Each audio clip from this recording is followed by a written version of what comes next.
για τα αρχαία. Κάτι άκουσα να λέει για την Κύπρο, αλλά δεν το πιάσα καλά.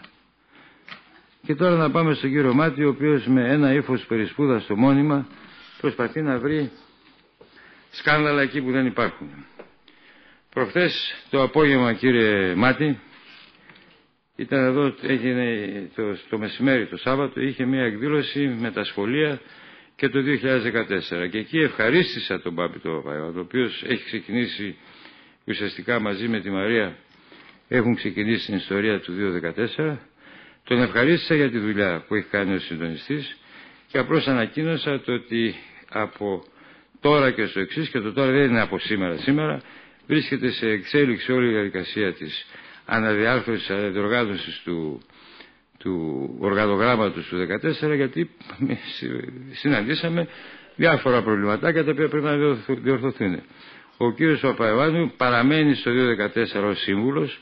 Πρέπει να σας υπενθυμίσω ότι είναι υπάλληλος της Γραμματείας Νέας Γενιάς, αποσπασμένος στο Δήμο Θεσσαλονίκης, και το τελευταίο δίμηνο η Γενική Γραμματεία Νέας Γενιάς τον τράβηξε πίσω. Και αυτό θα πει το ότι η δουλειά του 2014 έμενε πίσω. Και αυτό θα πει το ότι η απόφαση να είναι, γιατί δεν ξέρουμε τις διαθέσεις της Γενικής Γραμματείας, η απόφαση είναι το ότι ο Μπάμπης ο Παπαϊωάννου θα παραμείνει σύμβουλος το 2014, αλλά τη λάτρα, την καθημερινή δουλειά θα τη βγάλει άλλος. Αυτό όσον αφορά τον Μπάμπη τον Παπαϊωάννου και τις συνωμοσιολογίες που έχεις από πίσω για το τι γίνεται. Για το άλλο, για τους εθελοντές που πληρωνόταν στις 31 Δεκάτου και στις 14 Δευτέρου δηλώσανε ότι είναι εθελοντές ή δεν είναι, δεν πολύ κατάλαβα το σκεπτικό σου, το οποίο έτσι κι αλλιώς είναι μόνιμα ομιχλώδες. Η έκθεση του ΙΚΑ το λέει σαφώς, έκανε ένα σημείωμα ελέγχου και το λέει σαφώς. Του στείλαμε και τον κατάλογο όλων των εθελοντών και ήταν όλοι αυτοί εκεί. Τώρα, εάν εσύ υπονοείς ότι αυτοί οι άνθρωποι πληρωνόταν μέχρι τις 31 Δεκάτου, από πού, αφού δεν είχε πληρώσει κανέναν μέχρι τις 31 Δεκάτου το 12. Αυτά μόνο εσύ τα ξέρεις. Υπενθυμίζω και το θέμα της φιλοξενίας και το ξαναλέω, η έδρα της ΔΕΤΖΕΦΑΟ είναι στο Ορόκαστρο.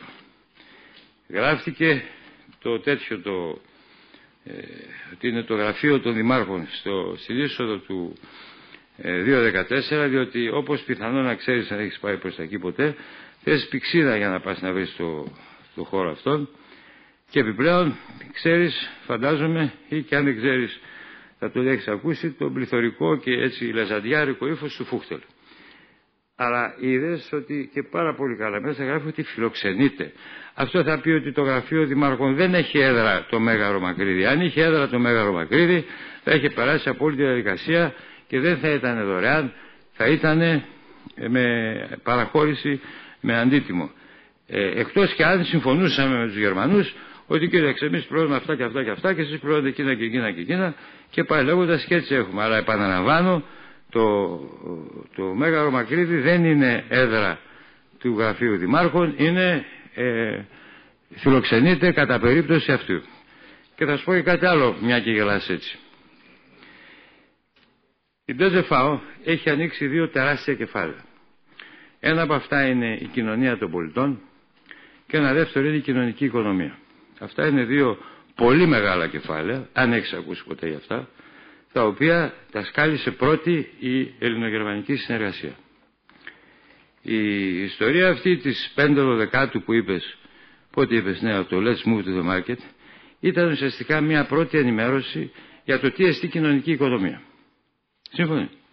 Και η Γκαμπριέλα Ισάινερ είναι υπεύθυνη από το γραφείο των δημάρχων για την κοινωνική οικονομία και για την κοινωνία των πολιτών. Έχουν έρθει ειδικά ένας δήμαρχος, ένας Έντερμαν, ο οποίος είναι εξαιρετικά καλός στην κοινωνία των πολιτών. Έχω παρακολουθήσει τουλάχιστον 2 παρουσιάσεις που έχει κάνει. Είναι πραγματικά μια εξαιρετική ιστορία. Τώρα, πώς θέλεις να αποδείξω ότι δεν είμαι ελέφαντας? Με το ειρωνικό σου χαμόγελο προφανώς. Διότι όταν δεν μπορείς να κάνεις πράγματα, ψάχνεις να βρεις σκάνδαλα. Συνοδεύτηκαμε, κύριε Μάτι. Για το θέμα της Βόλβης, γιατί και εκεί είσαι αδιάβαστος, σήμερα το